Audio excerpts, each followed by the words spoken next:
si me permite, por favor. Continúe, congresista. Muchas gracias, presidente. No hay problema. Muy amable. El tiempo del congresista Elías Rodríguez, de Velázquez, continúe, más bien avance. Muchas gracias, presidente. Muy bien. Decía que el proyecto de ley 1113 del año 2011, presentado en mayo del 2012, se refiere a la inimputabilidad de los menores de edad. Menores de edad, pues, que lamentablemente hacen mucho daño a la sociedad. Hay sicarios que tienen 16 a 17 años y que son inimputables, porque así lo establece el Código del Niño y del Adolescente. Nosotros planteamos, presidente, para que esa inimputabilidad sea de los 15 hacia abajo, pero de los 16 años que sean imputables y que sean responsables de sus actos. Los cabecillas de las bandas, presidentes, utilizan a menores de edad justamente para que los delitos que cometen no sean delitos, sean faltas, porque así lo establece el marco legal actual. Entonces, yo le pido a la presidenta que incluya este proyecto de ley que nosotros hemos presentado y que creo que hay algunas otras bancadas que también han planteado propuestas similares. Aquí se hace mención de una opinión del Ministerio de Justicia en relación a la Convención Internacional de Derechos del Niño, pero estos señores, estos jóvenes, no son niños, son adolescentes.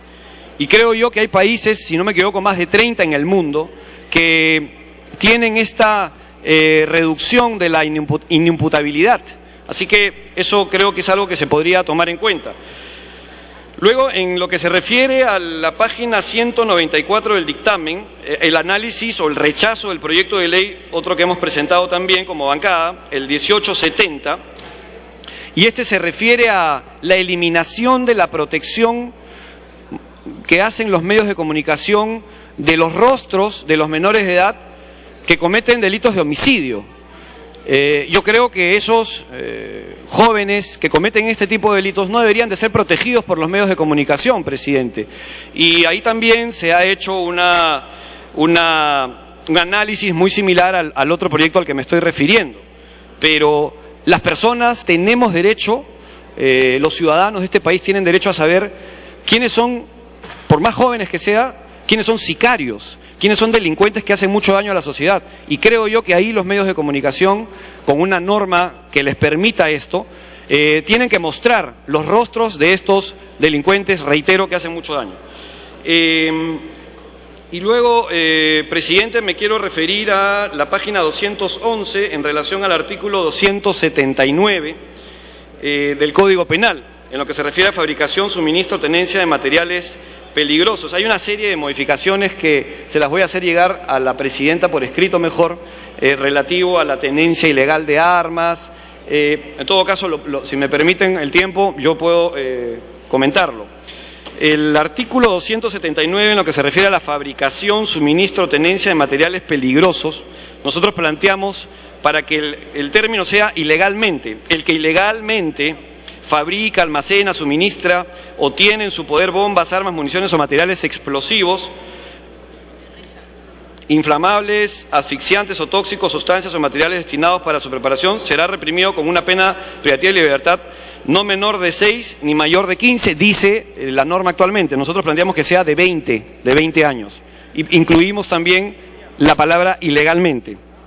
En el artículo 279, en el literal A, se refiere a la producción, desarrollo y comercialización ilegal de armas químicas. Aquí la norma actual plantea que la pena privativa de libertad no será menor de 5 años, ni mayor de 20 años. Nosotros planteamos que, en lo que se refiere a menor, que sea a partir de 10 años. No será menor de 10 ni mayor de 20, subirla significativamente.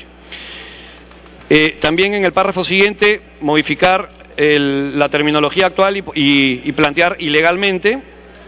En el artículo 279 también, el literal B, en lo que se refiere a sustracción o arrebato de armas de fuego, quedaría igual, como la norma actual. En el 279C, agregar ilegalmente, y que la pena privativa sea no menor de 8 ni mayor de 15 años. Actualmente está establecido que sea no menor de 5 ni mayor de 10 años. En el artículo 279, literal D, en el empleo, producción y transferencia de minas antipersonales, la norma actual plantea pena privativa de libertad no menor de 5 ni mayor de 20 años. Nosotros, perdón, planteamos no menor de 5 ni mayor de 20 años. Y en el artículo 279F, uso indebido de armas, aquí sí hay que incorporar este artículo que no está en la norma actual. El texto quedaría de la siguiente manera, lo voy a tener que leer todo. El que teniendo licencia vigente para portar armas de fuego, hace uso, maniobra o de cualquier forma manipula la misma sin motivo justificado en lugar público o poniendo en riesgo bienes jurídicos de terceros, será sancionado con pena privativa de la libertad no menor de 2 ni mayor de 4 años e inhabilitación conforme al artículo 36, inciso 6 del Código Penal. Otro párrafo adicional, será sancionado con pena privativa de libertad no menor de 3 años ni mayor de 5 años e inhabilitación conforme al artículo 36, inciso 6, del que en lugar público poniendo en riesgo bienes jurídicos de terceros y teniendo licencia para portar armas de fuego, hace uso, maniobra o de cualquier forma manipula la misma en estado de ebriedad con presencia de alcohol en la sangre en proporción mayor de 0,5 gramos litro o bajo el efecto de estupefacientes, drogas tóxicas, sustancias psicotrópicas o sintéticas. Creo que me está pidiendo una interrupción el congresista Tejada, presidente. Si usted me lo permite, yo con mucho gusto le cedo la interrupción. Presidente. Me pide una interrupción al congresista Tejada. Tiene la interrupción. Muchas gracias, presidente. Muchas gracias, congresista Reyardo. Presidente, este proyecto acumula una serie de proyectos de ley, entre ellos el proyecto 2057, que establece la improcedencia de beneficios penitenciarios para los sentenciados por delitos violentos. Y efectivamente hay varios aspectos que se recogen de este proyecto de ley, pero no se recoge su artículo 4, que habla de la improcedencia de derechos de gracia. Yo quisiera que esto se recoja.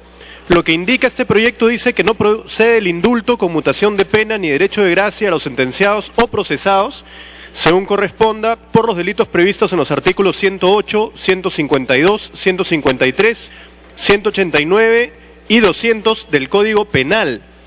Estos artículos corresponden respectivamente al homicidio agravado, secuestro, trata de personas, robo agravado y extorsión. Pediría que se incorpore porque realmente dar gracias a estos tipos de delitos trae un problema en la seguridad ciudadana bastante grave y es posible evitarlo. Gracias. Muy bien, congresista Reyardo. Voy terminando, presidente, muchas gracias.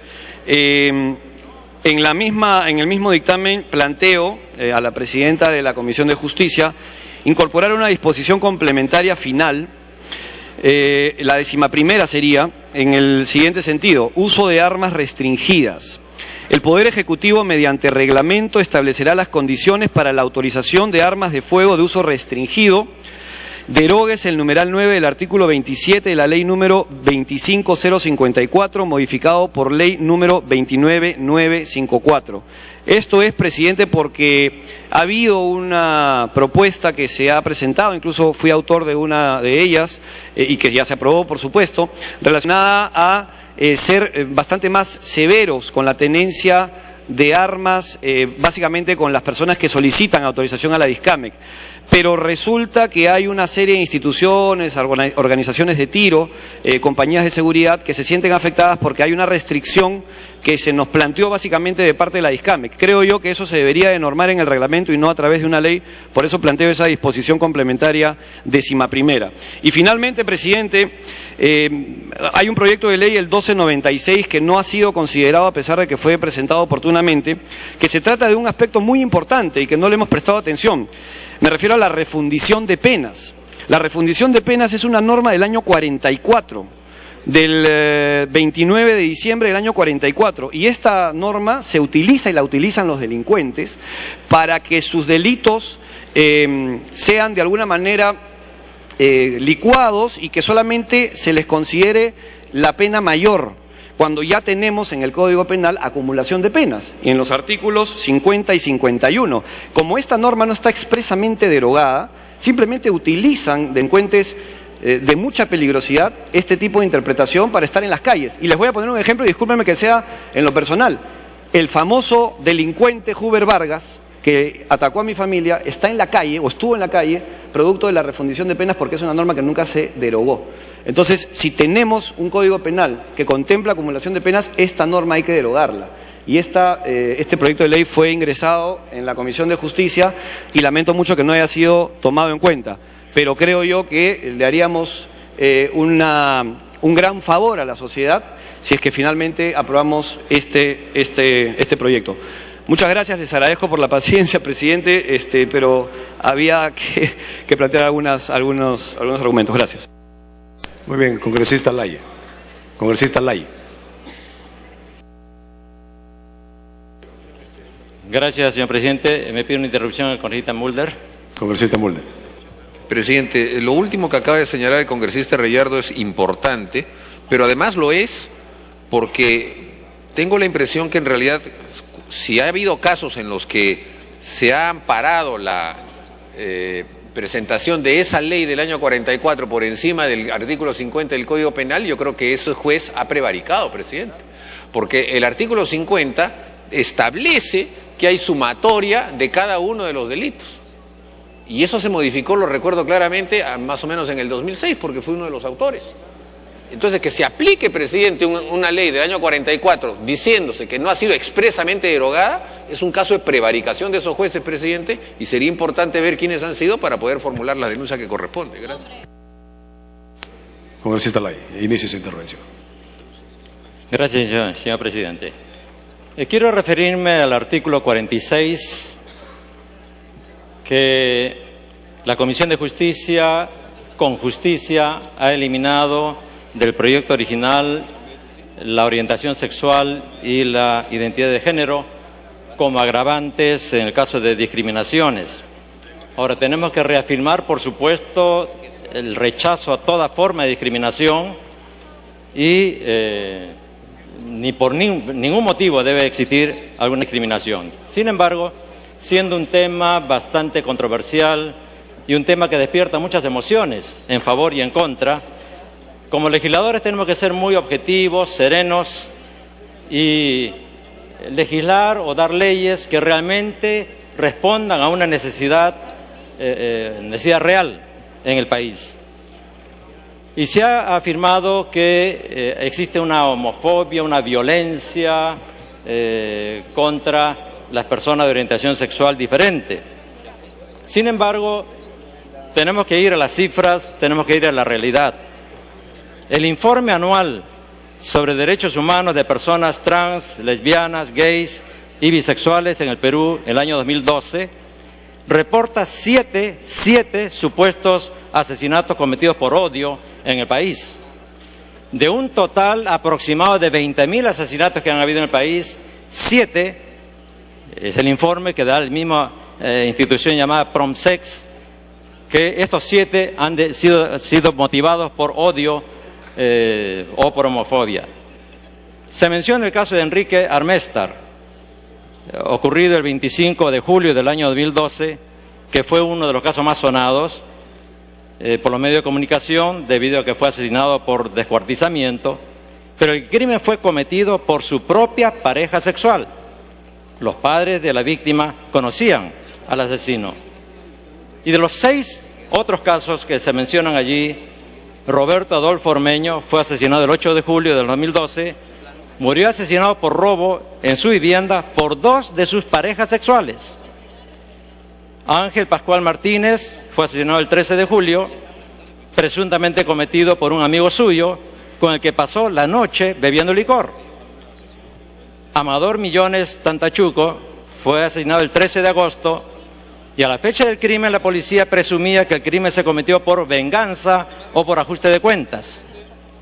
Eber Cotrina García fue asesinado el 19 de agosto. El crimen fue cometido en su propio local comercial por corte con arma blanca. Francisco Chique Torres fue asesinado el 30 de septiembre, un crimen cometido por su propia pareja sexual. Y Carlos Velázquez Gómez, asesinado el 6 de diciembre del 2012, crimen cometido para robarle su computadora, y también se reportó que recibía amenazas de su pareja sexual. Entonces, las leyes, repito, tienen que responder a una necesidad. Si vemos que de un total de 20.000 asesinatos cometidos el año 2012, 7 han sido de personas de alguna orientación sexual, y de estas 7, aparentemente 4 o 5 han sido cometidos por sus propias parejas sexuales. Entonces no vemos la razón para dar una ley para los 2 restantes casos que podrían haber y que están incluidos ya, como se ha mencionado anteriormente por la congresista Marta Chávez y otros más, que ya la Constitución prevé este caso de discriminación, pues orientación sexual o identidad está incluida también en el sexo, ¿verdad? Entonces yo creo que la decisión de la Comisión ha sido justa y ha sido conveniente de no incluir esto dentro de las motivaciones o agravantes para estos casos de crimen, ¿no? O de discriminación. Me pide una interrupción el congresista Carlos Bruce, por favor. Congresista Bruce. Gracias, presidente. Yo quisiera preguntarle al congresista Lay cuántas personas han muerto en el último año en razón a su religión. Creo que ninguna. Sin embargo, religión sí está incluido. Entonces no se trata de estadísticas, presidente. No se trata si murieron muchos o murieron pocos. Se trata si queremos incluir a sectores sociales vulnerables. Insisto que aquí no estamos juzgando si nos gusta o no su estilo de vida, sino que objetivamente, todos lo sabemos y a diario está en los periódicos, que personas gay, transexuales, lesbianas son golpeadas y hasta asesinadas. Eso es un hecho factual. Y religión está incluida, sin embargo, ni una persona ha muerto por su religión en el último año. Pero está bien que se incluyan. Y por eso es que pido que también se incluya orientación sexual e identidad de género. Gracias, presidente. Muy bien, continúe, congresista Lay. Voy terminando, señor presidente. Existe una necesidad en el país de educación. Educación para evitar todo tipo de discriminación. Todavía existe, lamentablemente, en nuestro país discriminación racial, discriminación por clase, por condición social, inclusive por regiones, ¿no? Todo eso tiene que ser eliminado, incluyendo la discriminación por orientación sexual también. Pero eso requiere educación. No necesitamos legislar al respecto e incluirlo como un agravante cuando ya eso está contemplado en nuestra Constitución y en nuestras leyes actualmente. Muchas gracias, señor. Muy bien, congresista Delgado, Jaime Delgado. Muchas gracias, presidente. Felicitar a la presidenta de la Comisión de Justicia por habernos expuesto y sistematizado y trabajado esta iniciativa importante para la reforma del Código Penal y Procesal Penal. Yo quiero pedirle a través suyo a la presidenta de la Comisión de Justicia incorporar o acumular los proyectos 1897-2012, presentado por el Poder Ejecutivo, que contiene fundamentalmente 2 temas que son importantes. Uno, respecto de el destino de los bienes, la incautación de los bienes, especialmente estas maquinarias que se utilizan por parte de estas mafias de traficantes de tierras que usurpan terrenos, y todos hemos sido testigos de lo organizados que están para realizar este tipo de intervenciones, que está causando tantos problemas en nuestro país y que está perjudicando obviamente no solo bienes del Estado, sino bienes de propiedad privada. Y por otro lado, mencionar de que con relación al tema de la usurpación, efectivamente es necesario hacer algunas precisiones para la tipificación de este delito, en la medida de que gran parte de estas usurpaciones se dan por ocupación no violenta de terrenos, toda vez de que los propietarios o no se encuentran en este momento, no están ocupando digamos físicamente el tema, el bien, y esto hace de que en la tipificación se pueda excluir de responsabilidad a estas personas. Y en ese sentido, este proyecto es preciso respecto de la tipificación de estos delitos. Eso es todo, presidente. Yo solicito, repito, que se acumule este proyecto 1897 de 2012. Muy bien. Congresista Merino, ahí está en camino.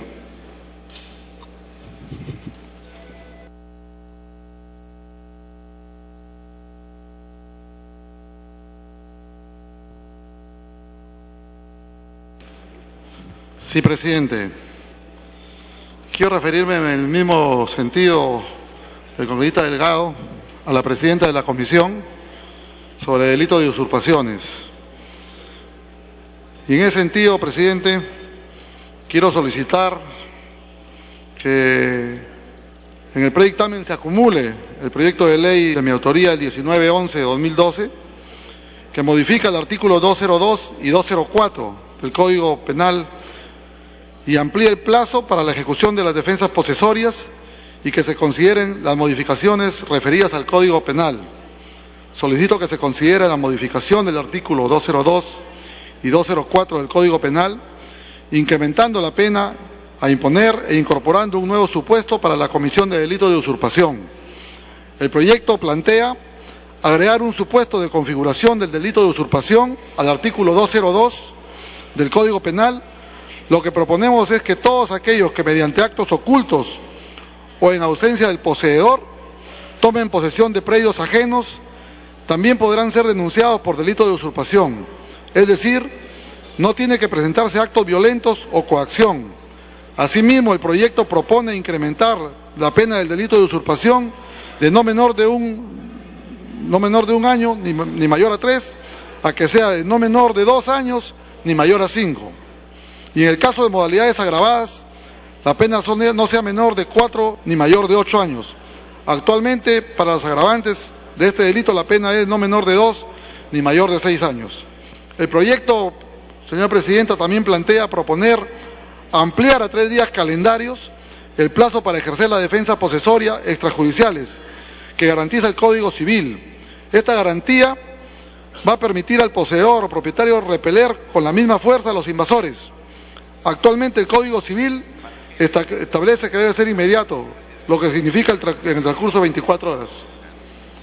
En ese sentido, señor presidente, solicito a la presidenta de la comisión para que pueda incorporar el proyecto de ley 1911 de mi autoría, que permite modificar estos 2 artículos, 202 y 204. Presidente, también respaldar el pedido hecho por el congresista Bruce. En el mismo sentido, yo creo que es importante la incorporación que ha solicitado y nosotros también nos sumamos a este tema que creo que es sumamente importante para todo el país. Es todo, presidente. Muchas gracias. Muy bien. Congresista Rosas. Gracias, presidente. Creo que este dictamen tiene muy buenos artículos que son importantes y no podemos limitarnos de manera restrictiva solamente a un punto, refiriéndonos al artículo 46. Mucho se habla acá de unos términos, orientación sexual, identidad de género, pero ¿sabe, presidente? Ya nuestra Constitución y la Declaración Universal de Derechos Humanos dice que no debe haber ningún tipo de discriminación, ni por religión, ni por sexo, ya establece. Ahora, el año pasado el presidente Obama pidió a la Asamblea de las Naciones Unidas incorporar estos 2 nuevos puntos, orientación sexual, identidad de género. Pero, ¿saben? Más de 40 naciones le negaron. ¿Y qué resultó diciendo el presidente Obama? Bueno, ya está en la Declaración Universal. Es más, se trabajaba un tratado de comercio entre Europa y los países africanos. Y como este es un lobby internacional, presidente, y existen presiones de todas partes, la Comunidad Europea quiso poner en ese tratado de comercio de que se considere estos puntos de orientación sexual y identidad de género. Gracias que más de 40 países del África le dijeron que no, tuvieron que cambiar. Presidente, yo creo que la vida de una persona que ha tomado esta opción vale igual que una persona que tiene su identidad como hombre o como mujer. No puede haber privilegios acá. Por otro lado, presidente, creo que se debe tomar en cuenta ya el dictamen que ha presentado la presidenta de la Comisión de Justicia y Derechos Humanos. Ha sido una decisión por principio. Y eso es muy importante saber. Y quiero decir para terminar, presidente, que la defensa de los derechos humanos no son por la atracción sexual, sino por la condición humana. Y el homosexual tiene derechos por su condición de ser humano. Presidente, por eso quiero respaldar el dictamen de la Comisión de Justicia que ya ha presentado. Me pido una interrupción, si usted lo permite. Congresista Bruce. El secretario general de las Naciones Unidas hace unas semanas emitió una declaración a raíz del Día del Orgullo Gay Mundial. Y dijo que la causa de los derechos humanos de la población LGTB es parte de la agenda de los derechos humanos del mundo. Ahora nos quieren hacer convencer que esa es una población en la cual ningún organismo internacional lo está defendiendo. La OEA, Naciones Unidas, la Corte Interamericana de Derechos Humanos lo plantea. Pero además se plantea que esta frase no está en la Constitución. Yo le pregunto al congresista Rosas, ¿dónde está la palabra feminicidio en la Constitución? ¿Acaso existe la palabra feminicidio en la Constitución? No existe, sin embargo hemos legislado sobre el feminicidio. Así que los argumentos creo que son muy débiles para pretender en el fondo discriminar a un grupo social por razones religiosas. Nosotros somos un Estado laico y no podemos tomar nuestras decisiones en función de nuestras creencias religiosas, sino en función al derecho de los seres humanos. Muchas gracias. Congresista Rosas. Gracias, presidente. Creo que la razón debe primar a la pasión. Y eso es muy importante, presidente. Se ha mencionado que Ban Ki-moon de las Naciones Unidas ha declarado, es una declaración respetable, pero personal, presidente. No es una resolución oficial de las Naciones Unidas. De igual manera, el señor Obama personalmente da a conocer su parecer. Y aquí hay congresistas que personalmente, pero no es una resolución oficial. Por lo tanto, no debe ser valedera. Yo estoy esperando más bien al congresista Bruno, le he dicho, dame la resolución oficial de la ONU, y hasta ahora no me hace llegar. Son solamente comunicados y conclusiones de comités que no tienen fuerza vinculante, presidente. No nos dejemos engañar. No hay ninguna resolución oficial de la ONU que diga que se incluya todos estos puntos, presidente. Por eso, para terminar, quiero decirle, presidente, lo siguiente, que la defensa de los derechos humanos no se da en base a la atracción sexual. Mañana más tarde otro tiene un gusto, una atracción por la droga, por comer otra cosa. No podemos rebajar ni debilitar. Me pide una interrupción, si usted lo permite, presidente. Congresista Mulder. Presidente, la Organización de Naciones Unidas es una entidad que agrupa estados y que defienden mecanismos y materias de derecho internacional público y también de derecho internacional privado. ¿Qué tiene que ver en esto, presidente, que Naciones Unidas diga o no diga sobre respecto a la legislación interna de los países, presidente? No es completamente irrelevante. O sea, Naciones Unidas no dicta las normas de los países. Es completamente distinto, nada más. Concluye, congresista Rosas. Gracias, presidente. Aprecio mucho lo que dice mi colega. Me está dando la razón. Por lo tanto, no debemos estar basándonos en lo que dijo Ban Ki-moon, presidente. De acuerdo. Muchas gracias, congresista. Yo aprecio mucho eso. Termino diciendo que la defensa legítima de los derechos humanos no se basa en la atracción sexual, sino en la condición de ser humano, presidente. Y en ese sentido vamos a defender para que nadie deba ser discriminado, ni por religión, ni por sexo, ni por idioma, ni por su condición social, económica o étnica. Hay que respetar los derechos humanos, pero no estar incorporando algunas categorías que por ahí, más bien, ¿qué hacen? Tergiversar nuestro ordenamiento jurídico y afectar nuestra legislación, presidente. Muchas gracias. Muy bien. Congresista Benítez, finalmente el congresista Benítez.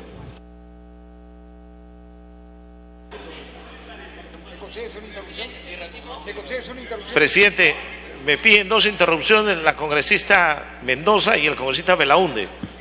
Muy bien, congresista Mendoza. Gracias, presidente. Gracias, congresista. Primero, presidente, para señalar que decir, como se ha dicho aquí, que el asesino de una persona gay o trans ha sido su pareja para pretender minimizar la violencia y el delito cometido, es como decir que la violación contra una mujer cometida por su pareja también tiene que ser minimizado. Y eso es absolutamente inaceptable, presidente.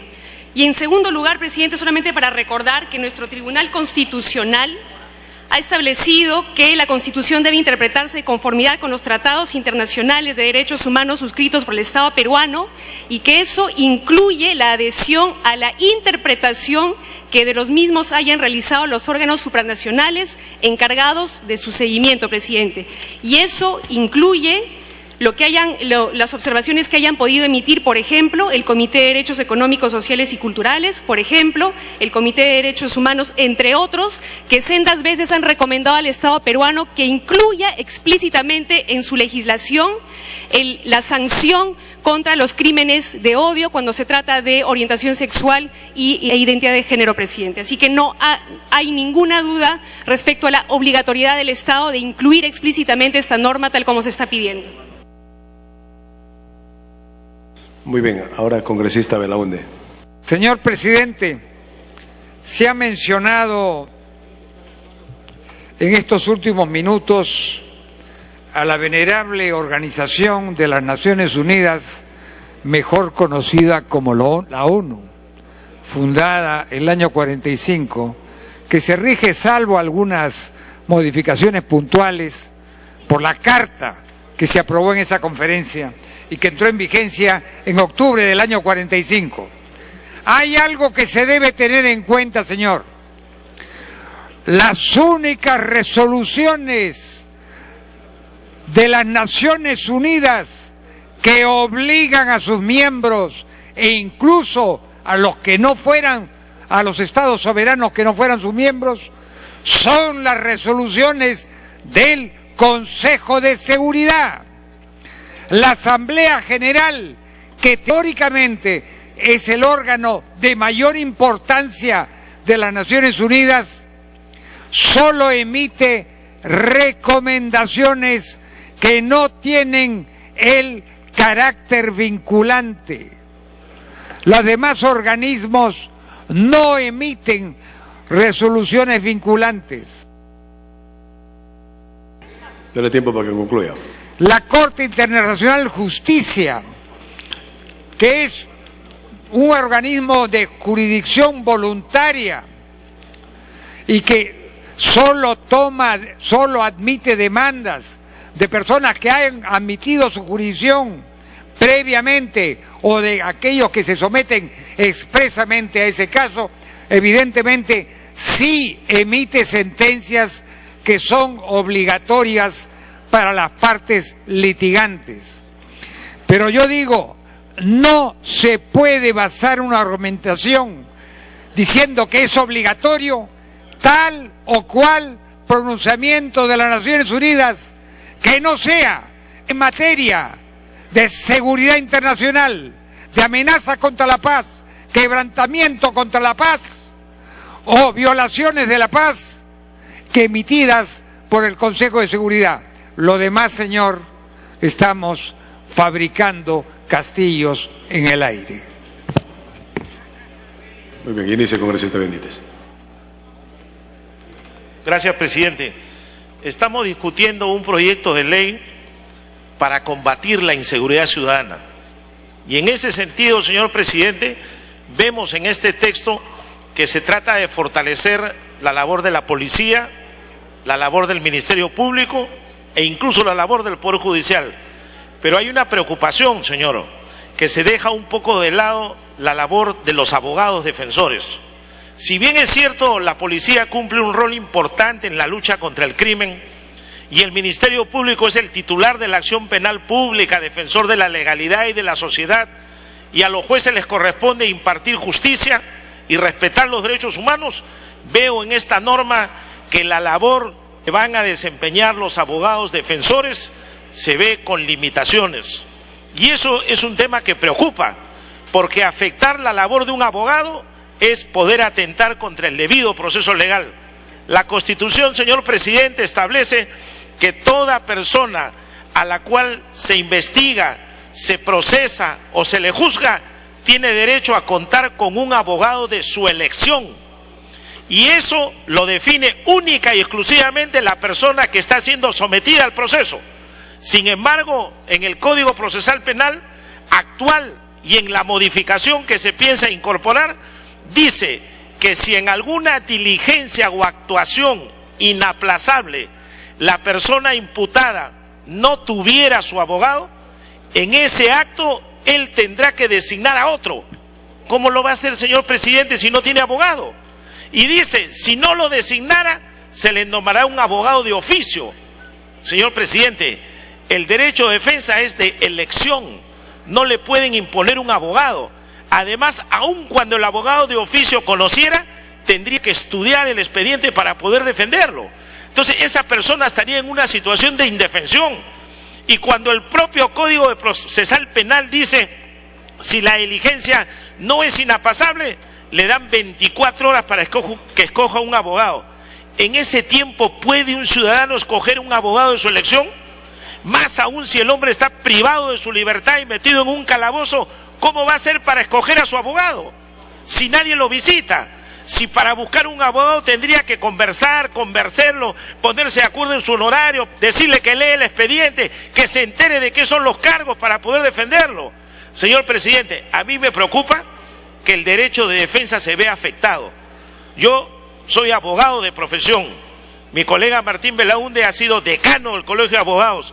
Nosotros sabemos lo que sufren los abogados para ejercer su profesión.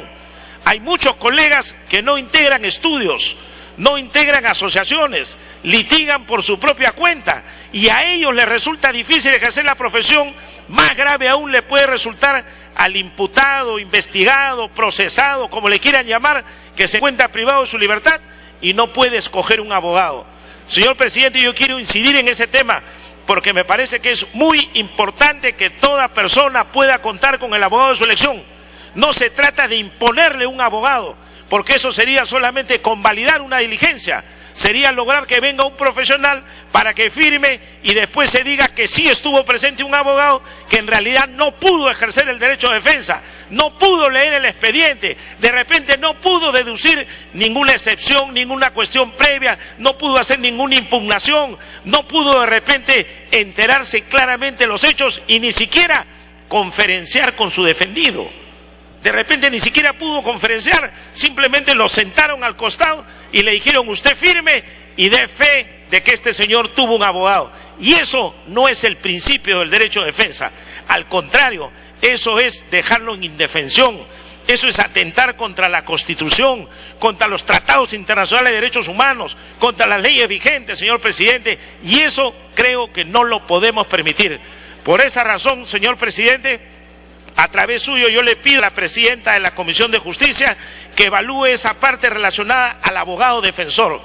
No nos olvidemos, señor presidente, que en un proceso no solo hay que ayudar al policía, al fiscal y al juez, también hay que ayudar a la parte de la defensa, que es una de las más importantes para defender los derechos fundamentales, señor presidente. Y también no hay que olvidarlos que es necesario que en esta clase de normas hayan sanciones para los malos fiscales y para los malos jueces. ¿Qué hacemos con ellos, señor presidente? Acá en la norma dice, si un abogado no asiste, lo multan.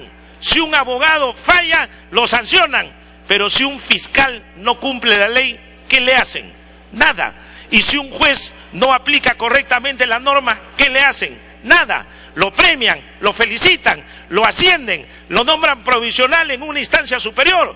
¿Qué es esto, señor presidente? Así que yo pido dos cosas puntuales, señor. Primero, fortalecer más el derecho de defensa y segundo, que se incluya un artículo que también haya sanción para los malos fiscales y para los malos jueces, para esos que liberan delincuentes, para esos que otorgan incorrectamente beneficios, para esos jueces que no aplican la ley y que dejan que los violadores, asesinos, secuestradores, extorsionadores o criminales salgan a la calle. A eso también hay que apuntar, señor presidente. El día que logremos que algún juez vaya a la cárcel por prevaricar, ese día habremos dado un paso histórico en la defensa del Perú y en la lucha contra la criminalidad organizada. Muchas gracias, señor.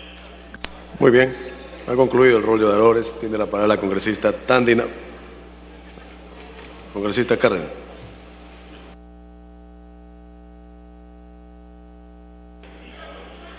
Me solicitan una interrupción al congresista Bruce. Congresista Bruce, tiene la interrupción.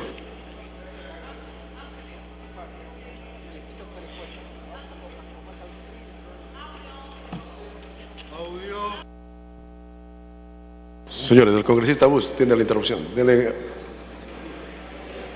Gracias, presidente. Presidente, en efecto, nadie ha dicho que estos pronunciamientos de los organismos internacionales son vinculantes hacia el Perú. En efecto, son recomendaciones, nadie ha dicho lo contrario. Sin embargo, hay un organismo que el cual sí es vinculante, que es la Corte Interamericana de Derechos Humanos.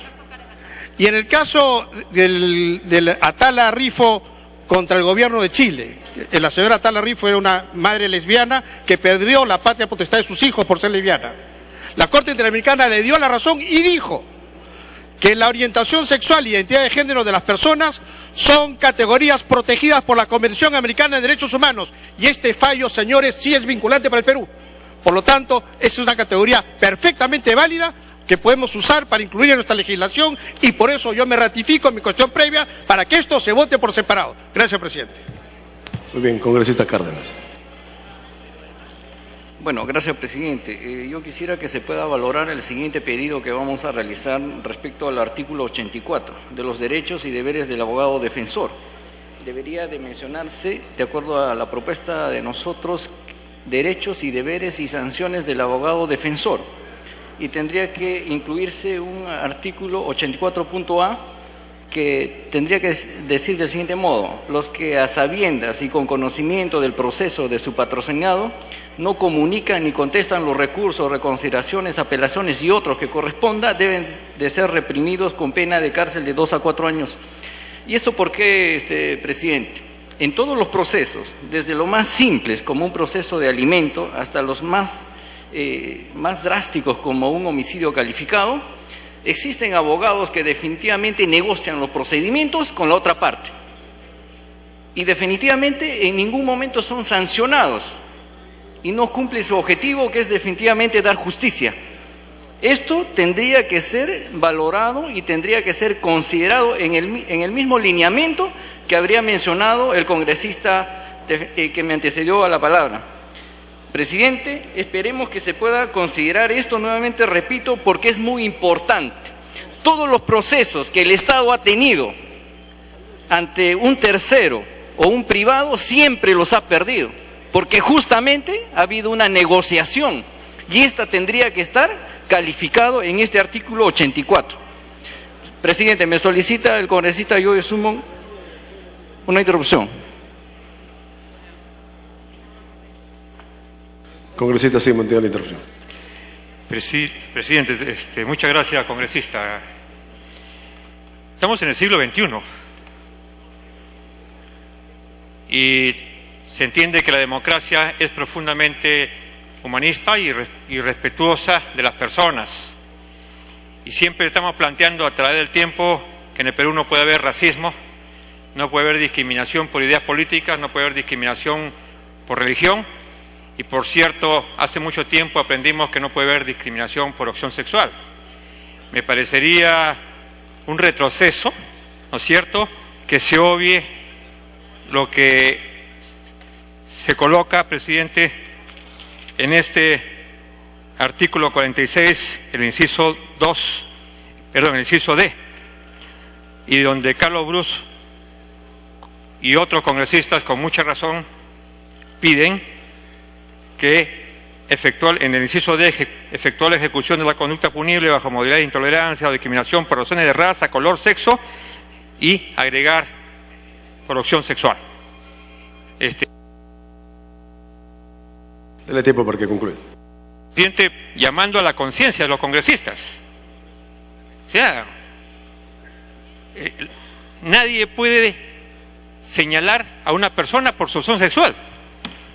Ese es un crimen, realmente es un crimen. Presidente, yo me sumo a la propuesta de Carlos Bruce y los otros congresistas y creo que eso demostraría madurez en el país. Muchas gracias.